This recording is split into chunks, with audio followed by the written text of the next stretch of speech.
Om Swastiastu, pemirsa Bali TV, kembali saya Winata menjumpai Anda dalam Bali Postok. Nah, kali ini saya akan mewawancarai Ketua DPD Golkar Bali, Bapak Dr. Nyoman Segowo Kori, berkaitan dengan LPD di Bali. Karena Golkar kemarin mengadakan sebuah seminar untuk bagaimana membuat LPD lebih profesional. Karena di masa pandemi tentu tantangan lembaga keuangan mikro seperti LPD ini sangat penting sekali untuk dijaga rohnya, dijaga profesionalitasnya, jangan sampai ambruk, jangan sampai bangkrut, karena ini akan juga berpengaruh pada Bali secara keseluruhan. Kita sapa dulu narasumber kita, Om Swastiastu, Pak Ketua. Om Swastiastu, Swastiastu. Sehat ya Pak Ketua ya? Sehat, salam sehat. Salam sehat ya. Golkar terus melakukan, ya katakanlah mengkritisi dulu, pernah dengan Perda Desa Adat ya? Ya. Nah, sekarang LPD ini yang disoroti. Kenapa Golkar menyoroti LPD ini Pak Ketua? Karena sejalan dengan doktrin karya dan karyaan Golkar, bahwa manakala masyarakat atau negara membutuhkan dukungan atau menghadapi persoalan, maka seluruh kader Golkar diharapkan tampil terdepan untuk memberikan solusi. Nah, hari ini kita tahu bahwa LPD kita ada pada posisi yang maju banyak, yang mandek ada, dan yang bermasalah juga ada. Kami dari Golkar melihat bahwa ini tidak boleh dibiarkan. Tidak boleh dibiarkan atau kita menjawabnya dengan diam. Kita harus memberikan solusi dan jalan keluar. Kenapa? Kan itu masalahnya. Jadi untuk memberi jawaban kenapa ini, saya ingin melihat secara historis terlebih dahulu, bahwa pada tahun 1984 Gubernur Dibagus Mantre pada saat itu menetapkan membentuk LPD di seluruh Bali.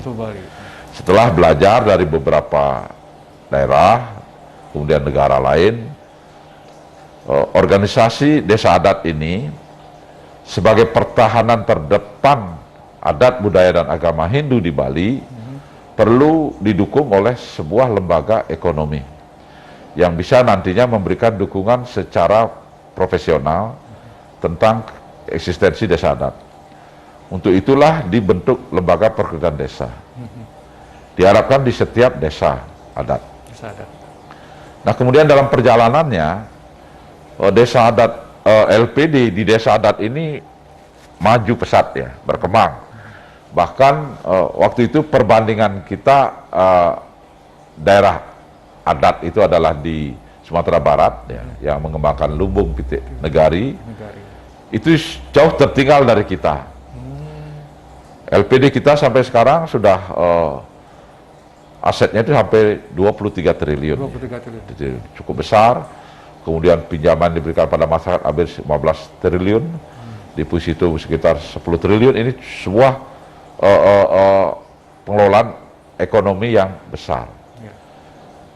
Namun demikian, faktanya hari ini kita melihat ada beberapa LPD yang bermasalah, kemudian bahkan menghadapi masalah hukum, kemudian juga diproses kepolisian dan lain sebagainya. Dan Badan Hukum dan Hak Asasi Manusia Partai Golkar, Bakumham, kami terjunkan untuk melakukan pengamatan, pendampingan, termasuk pembelaan terhadap LPD tersebut. Ya. Kenapa kami memberikan pendampingan dan pembelaan? Karena memang LPD ini secara kelembagaan harus dijaga, diselamatkan. Dijaga terhadap hal apa? Bagi LPD yang maju, berkembang, dia harus dijaga, diamankan agar bertahan dan berkembang terus. Bagi LPD yang macet atau bermasalah, ya kita harus tangani, berikan solusi, berikan pendampingan sehingga mereka bisa bangkit kembali. Termasuk juga mereka-mereka yang melakukan kecurangan terhadap LPD secara hukum, ya kita dorong akan diproses secara hukum. Itulah kami tugaskan Bakumham Golkar Bali untuk terjun di beberapa LPD. Yang hasilnya dilaporkan pada kami, memang terdapat beberapa, terutama yang bermasalah, itu kendala-kendala yang memang harus diatasi. Ada kendala-kendala. Ya, seperti misalnya masalah masa jabatan Hmm. pengurus ya.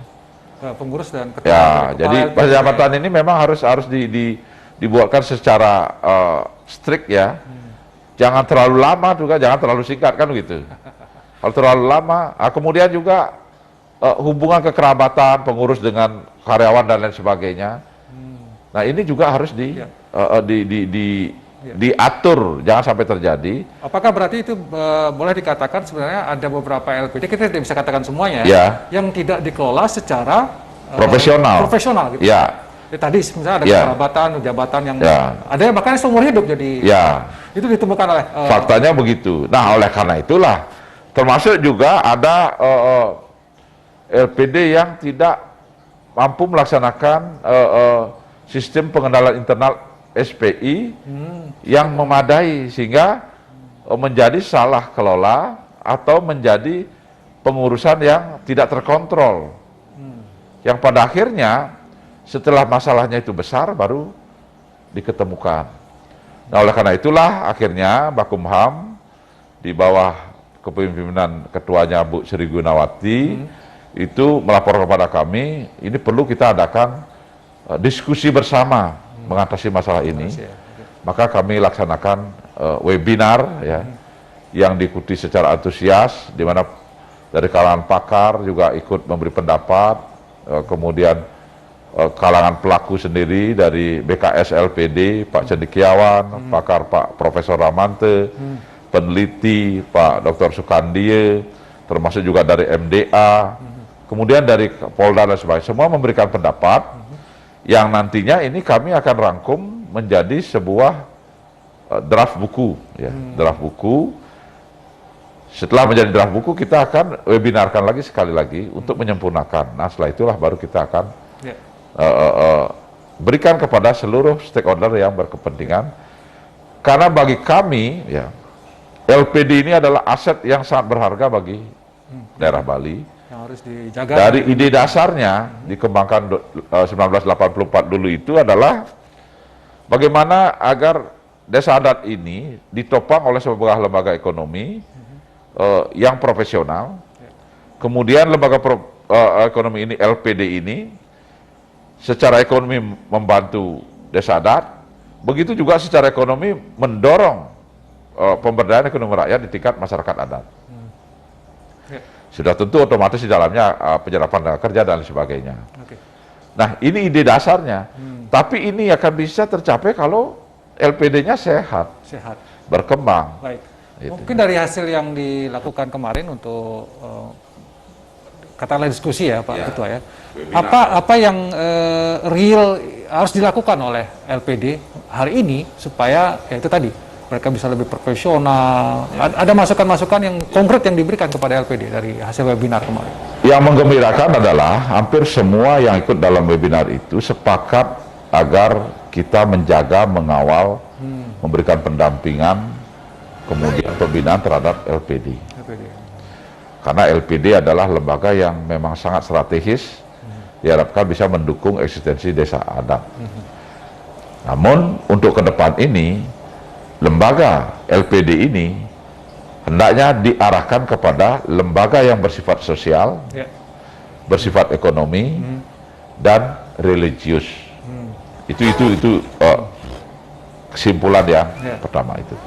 Kemudian yang kedua, dilihat dari perkembangan LPD, bagi LPD yang maju, yang berkembang, kita tidak boleh lengah untuk tidak mendamping atau mengawasi ataupun memberikan dukungan. Dia harus dijaga. Bagi yang bermasalah, ya kita harus atasi, berikan jalan keluar. Dan dari semua itu, kita berharap cegah dini di dalam pengelolaan LPD ini harus dilakukan. Cegah dini itu artinya paling tidak setiap LPD itu datang dari dirinya untuk minta audit oleh akuntan publik internal, akuntan publik independen. Sehingga dengan demikian kalau itu sudah muncul dari dirinya, maka mereka sangat sadar kesehatan itu harus dijaga untuk pengelolaan audit. Kemudian yang ketiga, untuk menyempurnakan hal ini, aspek regulasinya ini harus dimenyesuaikan. Seperti Perda, peraturan gubernur, kemudian termasuk juga dukungan awig-awig dan perarem di tingkat desa adat. Itu harus diperbaiki lagi. Ya, disesuaikan dengan perkembangan. Nah, kemudian yang keempat, struktur organisasi di LPD ini ya harus diatur secara jelas, ya. Secara jelas ya. Misalnya di sisi pengawas, memang harus ada pemilik harus ada terwakili, dalam hal ini adalah desa adat. Ya. Tetapi hendaknya mereka juga didukung oleh orang-orang yang memahami tentang aspek-aspek pengawasan. Termasuk dibutuhkan misalnya pengawas independen yang memang mengawasi itu. Dan ini juga harus ditunjang oleh setiap tahun harus dia bisa membaca, menganalisa laporan akuntan publik independen. Ya. Nah, kemudian juga masalah sistem rekrutmen karyawan, pengelola, ini unsur kekerabatan, ini juga harus, ya dulu saya kemudian di koperasi juga banyak dulu, ketika masih kecil, Ya. kan jarang orang mau ikut membangun di besar, koperasi itu. Ya biar jalan itu, kemudian manajernya ya dicarilah iparnya atau siapa. Sampai akhirnya maju berkembang, kan tidak bisa bertahan begitu. Ya. Harus dicarikan yang profesional, yang bebas dari kekerabatan. Ya. Sehingga pengawasan ini berjalan dengan baik. Kemudian yang ketiga, dia untuk semua ini harus ada SOP ya. Jelas ya. Betul. Misalnya kredit sekian, yang mengotorisasi siapa? Kemudian kewenangan untuk kerjasama dengan pihak lain bagaimana? Ya, usahanya juga harus pure lembaga keuangan. Jadi jangan misalnya pengelolanya itu membuat usaha jadi menggunakan modal yang disimpan oleh masyarakat itu untuk ngapling tanah itu misalnya kan. Ada juga yang begitu ya? Loh, ada juga itu. Itu kan di luar core bisnisnya. Jadi fokus Ini banyak masalah di sini justru. Oh, iya, iya. Ya, sehingga alasannya ya bagi yang bermasalah yang kita cek itu oleh Bakumham itu pengawasnya kemudian yang wakil oleh dari desa adat, Tian atau Nuning mengawasi kan begitu. Oh, iya. Ada yang begitu. Ya kalau itu yang terjadi, oke, tetap dari perwakilan desa adat itu ada sebagai pengawas. Tapi mereka harus dibantu oleh anggota-anggota pengawas yang mempunyai kemampuan untuk mengawasi. Paling tidak membaca laporan keuangan. Oke, selama ini ada tidak perhatian dari Golkar sudah hasil yang tadi? Pemerintah daerah gimana perannya dalam ini? Masih kurang, masih kecil? Atau sama sekali belum ada? Ya, dengan adanya masalah ini belum tertangani kan jelas kurang. Jelas kurang ya? Ya. Perhatiannya belum. Ya, jelas kurang. Nanti ke depan harus ada perhatian yang lebih dari harapan kami adalah dengan Golkar terjun dan memberikan laporan secara ilmiah, secara profesional, ya ini bisa dijadikan bahan bagi pemerintah. Karena ini untuk kita ketahui bersama, Ide Dane Sarang Sami, desa adat ini adalah ujung tombak pelestarian adat, budaya, dan agama Hindu di Bali. Nah, ketika LPD ini bagus, berkembang dengan baik, maka desa adatnya itu saya pastikan akan kuat. Tapi ketika LPD ini bermasalah, yang pada akhirnya menimbulkan ketidakpercayaan masyarakat kepada LPD, ini akan berpengaruh terhadap kepercayaan terhadap desa adat. Dan sudah tentu ini berbahaya bagi eksistensi desa adat yang mengemban tugas begitu berat, yaitu sebagai ujung tombak pelestarian adat, budaya, dan agama Hindu di Bali. Baik. Oleh karena itulah kami memandang penting, strategis hal ini harus segera kita tangani. Baik, terima kasih Pak Ketua karena waktu yang membatasi kita. Tapi pada intinya kita sudah bisa menarik kesimpulan bahwa LPD ini penting sekali untuk dijaga. Selama ini kita harus akui juga sudah ada yang maju, berkembang, tapi juga ada yang bermasalah. Bahkan ada yang diproses hukum karena pengelolaannya yang tidak profesional. Ke depan harus profesional. Pemerintah juga harus mengambil peran penting di sana untuk bagaimana ikut membuat LPD ini menjadi kuat. Ya, mudah-mudahan ini upaya yang sudah dilakukan oleh Golkar berikutnya ada hal-hal lain juga yang perlu dijaga juga ya Pak Ketua, Iya, ya, Pak. bagi Ya. Bali ini, sehingga desa adat kemudian LPD ini coba tetap bisa berkembang dan menjaga eksistensinya, menjaga tradisi dan budaya dari masyarakat Bali. Demikian Bali Post Talk kali ini, saya ucapkan terima kasih atas perhatiannya. Saya tutup dengan Promo Santi. Om Santi Santi Santi. Terima kasih, sampai jumpa.